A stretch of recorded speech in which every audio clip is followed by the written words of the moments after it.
大家好，我是丽姐，欢迎大家来听相亲故事，感谢大家的订阅。今天要讲的故事是关于一个四川农村姑娘小芳的人生传奇。这个故事告诉我们，命运的齿轮有时候就在不经意间转动，让人生完全改写。小芳出生在四川一个偏远的小山村，家里有老爸老妈和2个弟弟。在那个年代，农村女孩子的命运几乎是被固定好的，读几年书，早早辍学，去镇上打工，然后嫁人生子，相夫教子。丽姐，我从小就想逃离那个村子。小芳坐在我面前，端着茶杯，眼神望向远方。村里的人啊，一辈子就那么过去了，日出而作，日落而息。年复一年，我不想这样。18岁那年，小芳初中毕业后就到成都打工去了。那时候的成都，对于她这样的农村姑娘来说，简直就是天堂。高楼大厦，车水马龙，霓虹闪烁，让她目不暇接。小芳在成都一家服装店当了导购，每个月工资1000多，对她来说已经很满足了。可是看着城里姑娘穿着漂亮的衣服，背着名牌包包，小芳心里还是有些羡慕。那时候我就想，我什么时候能过上那样的生活呢？小芳说着，嘴角微微上扬。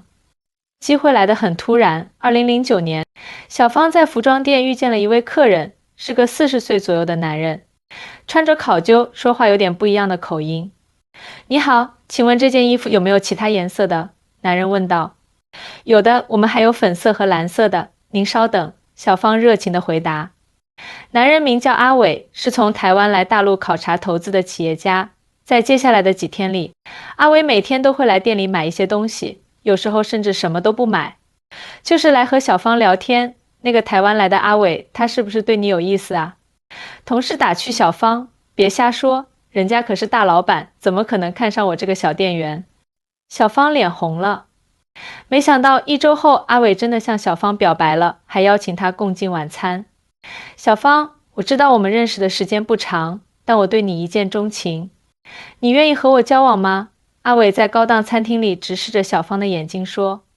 这突如其来的告白让小芳措手不及。台湾人，企业家，这不是电视剧里才有的情节吗？小芳犹豫了，一方面她对阿伟也有好感，另一方面她担心这是不是骗局。毕竟她只是一个农村出来的小姑娘，而阿伟是台湾来的成功商人，两人的差距太大了。我怕啊，丽姐，我怕自己是在做梦，怕醒来后发现一切都不是真的。小芳说，但爱情就是这么奇妙，打破了阶层的界限。在接下来的3个月里，阿伟用实际行动证明了自己的真心。他带小芳去了成都最好的餐厅，买了许多昂贵的礼物，甚至还带她去见了在成都的生意伙伴。我从来没想过自己能过上这样的生活，就像做梦一样。小芳说，3个月后，阿伟向小芳求婚了。他说要带小芳去台湾生活，让她过上更好的日子。我当时都懵了，丽姐，一个台湾企业家要娶我这个四川农村姑娘，天啊！我爸妈听说后都不敢相信，以为我被人骗了呢。小芳笑着说。但小芳的父母很快就被阿伟的诚意打动了。阿伟亲自去了小芳家乡，给老人家带了很多礼物，还承诺会好好照顾小芳。阿伟对我爸妈特别尊重，一点都没有嫌弃我家条件差。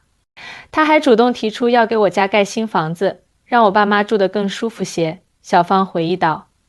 就这样，小芳和阿伟在成都举行了简单的婚礼，然后办理了各种手续，准备去台湾生活。临行前，小芳心里还是有些忐忑，毕竟对她来说，台湾是个陌生的地方。她只在电视上看过台湾的偶像剧，对那里的真实生活一无所知。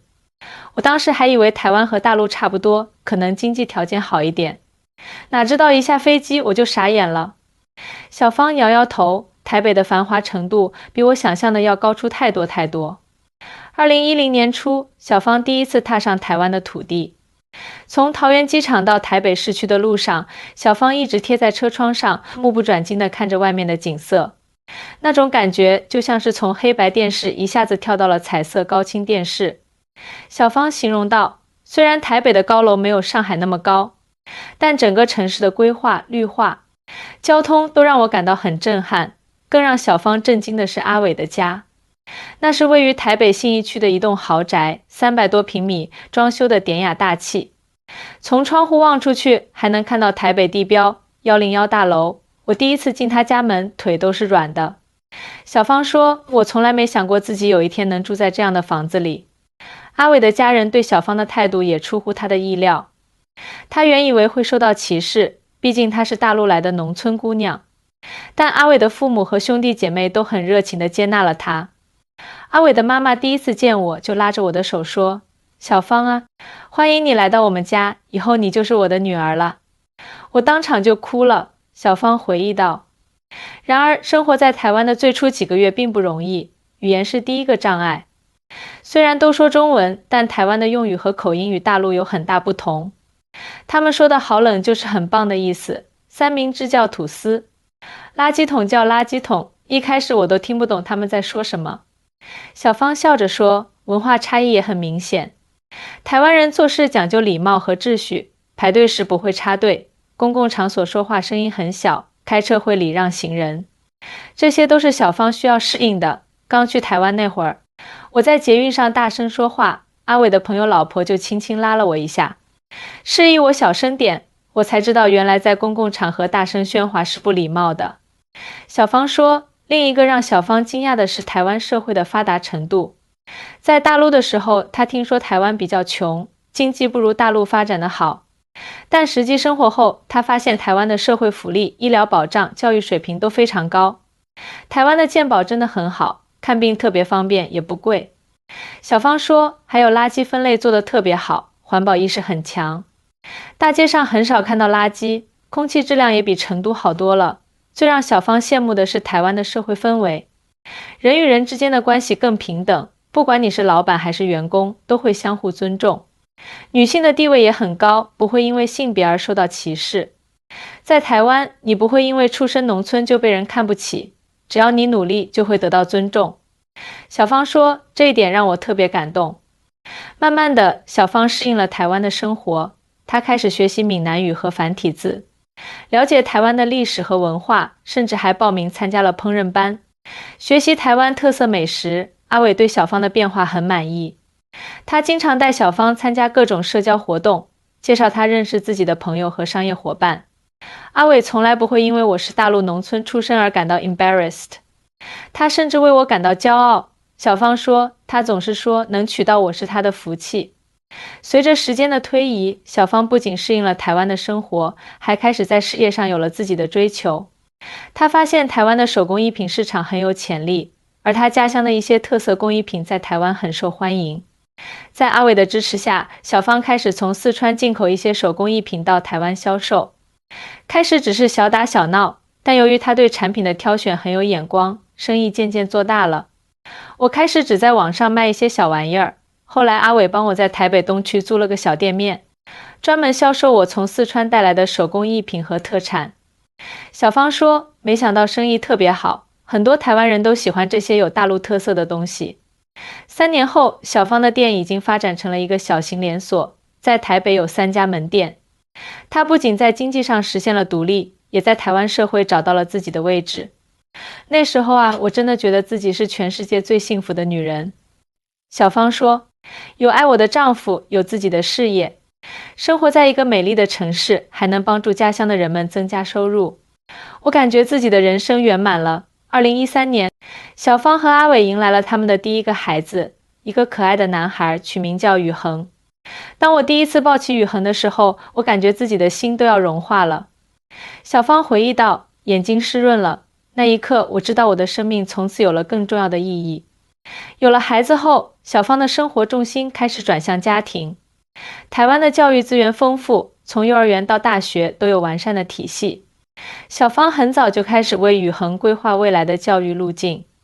台湾的教育真的很好，不像我们那会儿，农村的学校条件差，老师水平也不高。小芳说，在台湾，即使是普通学校，教学质量也很有保障。小芳的生活看似完美，但她心中始终有一个心结，她的家人。虽然她经常给家里打电话，寄钱和礼物，但毕竟物质上的支持代替不了亲情的陪伴。我最愧疚的是没能陪在父母身边，小芳低声说。特别是爸爸生病那段时间，我只能通过视频看他，却不能亲自照顾他，那种感觉真的很难受。好在阿伟很理解小芳的心情，每年春节他都会陪小芳回四川老家过年，让宇恒有机会认识自己的外公外婆。阿伟真的很支持我维系和家人的联系。小芳说，他甚至提议把我父母接到台湾生活，只是老人家不愿意离开生活了一辈子的地方。就这样，小芳的生活在台湾和四川之间来回切换。在台湾，她是成功商人的妻子，是小型连锁店的老板，是精英圈子里的一员。在四川老家，她是孝顺的女儿，是让村里人羡慕的出国媳妇，是乡亲们眼中的成功典范。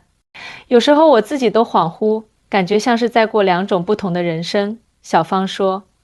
然而，命运的齿轮再次转动，改变了小芳平静的生活。2018年，一个突如其来的消息打破了小芳的幸福。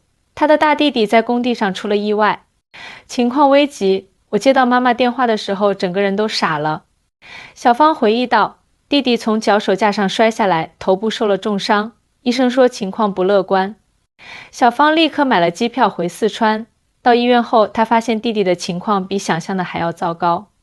医生说需要做手术，费用高达50万，而且术后还需要长期康复治疗。那一刻我才意识到，虽然我在台湾生活得很好，但家人遇到困难时我不在身边有多么无助。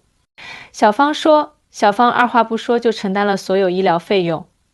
手术很成功，但医生说弟弟的康复需要至少1年的时间，需要有人长期照顾。我妈年纪大了，照顾不了弟弟，我二弟在外地工作也抽不开身。小芳皱着眉头说，我知道，是时候做出决定了。经过深思熟虑，小芳决定暂时留在四川，照顾弟弟度过康复期。阿伟虽然不舍，但完全支持她的决定。阿伟说，家人永远是第一位的，你放心在家照顾弟弟，台湾的家我来照顾。听到这话，我又一次被他的体贴感动得哭了。小芳说，就这样，小芳回到了阔别多年的家乡，开始了照顾弟弟的生活。但她没想到，这次回乡不仅仅是为了照顾弟弟，更是命运给她安排的另一个转折点。人生啊，就是这么奇妙，当你以为已经规划好了未来的道路，命运却总会给你带来意想不到的惊喜。回到家乡的小芳很快发现，这里的变化比她想象的要大得多。曾经破旧的土路已经变成了水泥路，村里通了自来水，家家户户都用上了液化气，甚至有些人家已经装上了太阳能热水器。这个曾经落后的小山村，如今也在慢慢的现代化。天啊，我都不敢相信这是我长大的地方了。小芳感叹道，以前我们吃饭还要去井里挑水，现在拧开水龙头就有水，太方便了。但与台湾相比，家乡的发展还是有很大差距，医疗条件依然落后。弟弟要做复杂的康复训练，只能去县城的医院，每次往返都要花上大半天时间。在台北，走几步路就能找到高质量的医疗服务，医生护士都训练有素。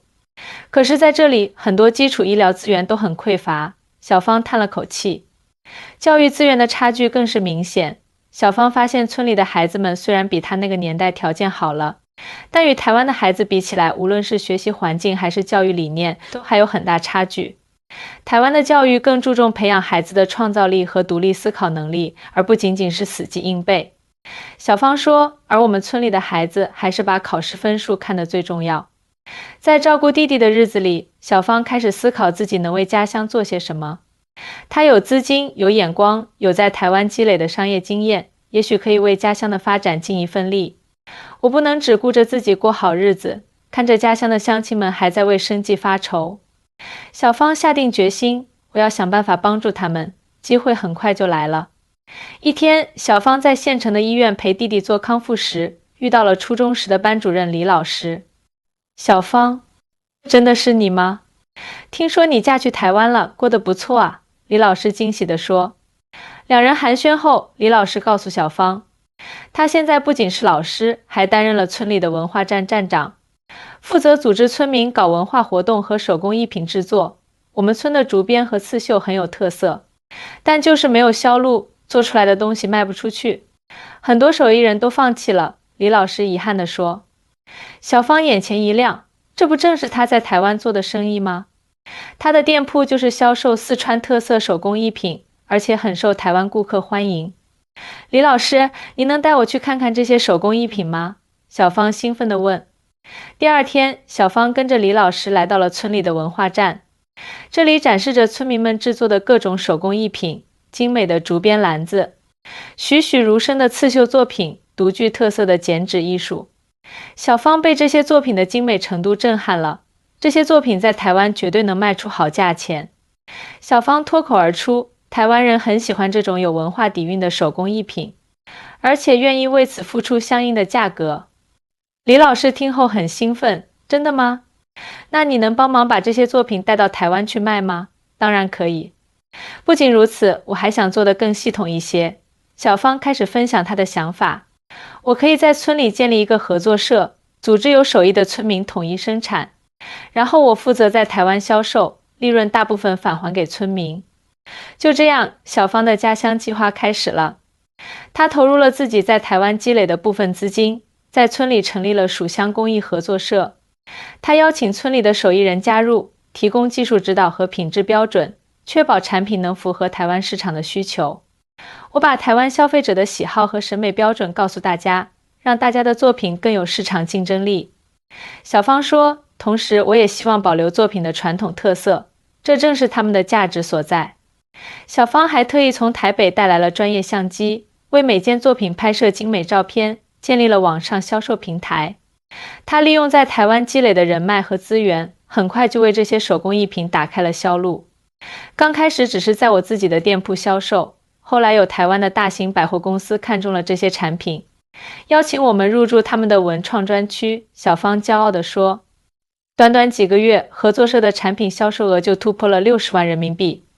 这对于山村的手艺人来说是一笔不小的收入。以前我一个月能赚2-3千就不错了，现在加入合作社，收入翻了好几倍。一位60多岁的竹编师傅激动地说，老了还能靠自己的手艺赚钱，真是做梦都没想到。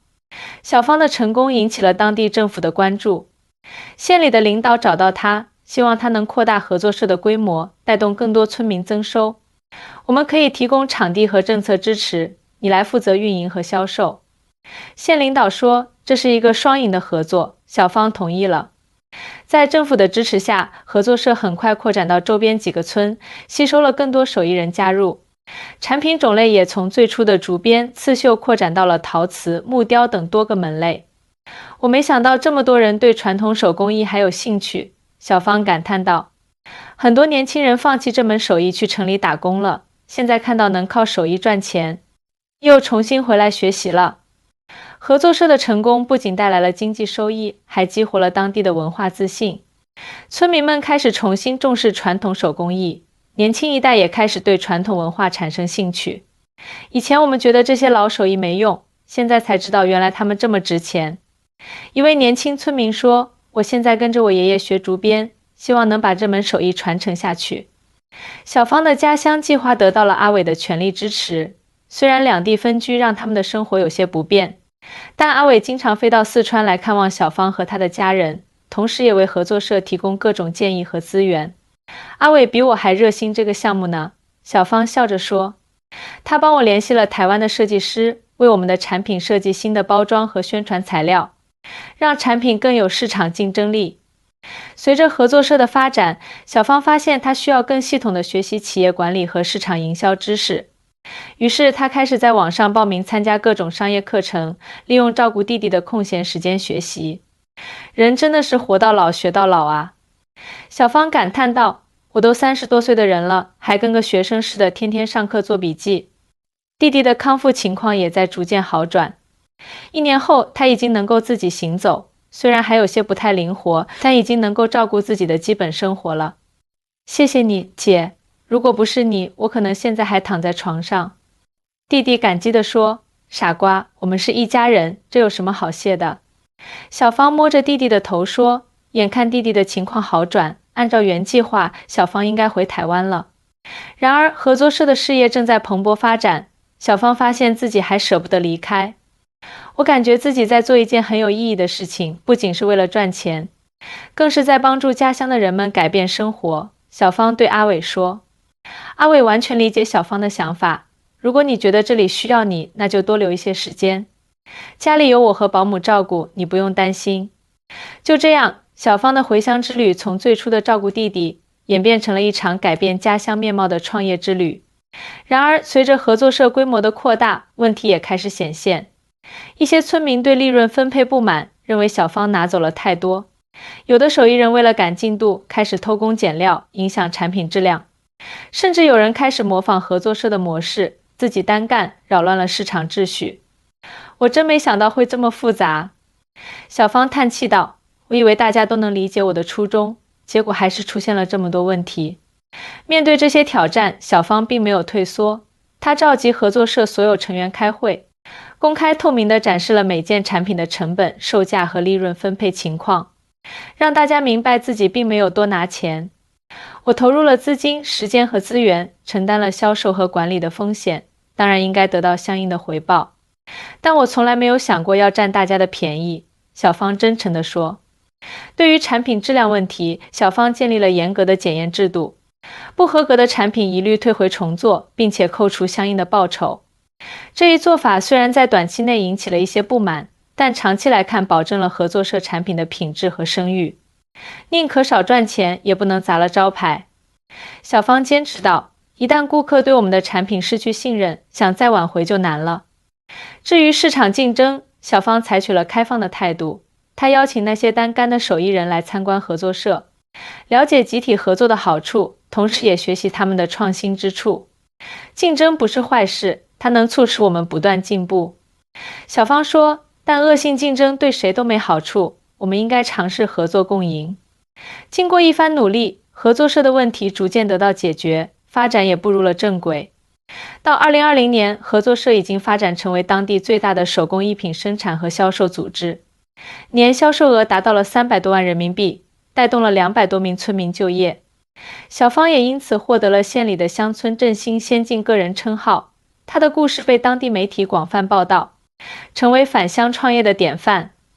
我觉得自己太幸运了，能够在2个不同的地方都找到自己的价值。小芳感慨道，在台湾，我是阿伟的妻子，宇恒的妈妈；在家乡，我是带领乡亲们致富的小芳姐。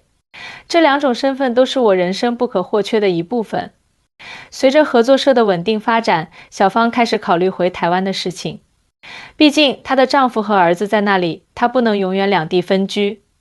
我打算建立一个更完善的管理体系，培养几个得力的助手，这样即使我不在，合作社也能正常运转。小芳对我说。2021年初，小芳觉得时机已经成熟，决定回台湾。临行前，她召集了合作社全体成员，宣布了自己的决定。我会定期回来看望大家，也会继续负责台湾那边的销售工作。我相信在大家的共同努力下，合作社会越来越好。小芳动情地说。村民们虽然不舍，但都理解小芳的选择，毕竟家人团聚是每个人的心愿。小芳姐，谢谢你这几年为我们做的一切。一位年轻的刺绣师说，是你让我们看到了希望，让我们相信通过自己的双手可以创造美好生活。回到台湾后，小芳发现台北似乎没有太大变化，但她自己却变了很多。经过这几年在家乡的历练，她的眼界更开阔了，思维更成熟了，也更懂得感恩和珍惜了。以前我只看到台湾比大陆好的地方，现在我发现两边各有优势。小芳说，台湾的公民意识、环保理念、社会秩序很值得大陆学习，而大陆的发展速度、创新活力、市场潜力也是台湾比不上的。阿伟对小芳的变化非常欣赏，你更自信了，也更有主见了。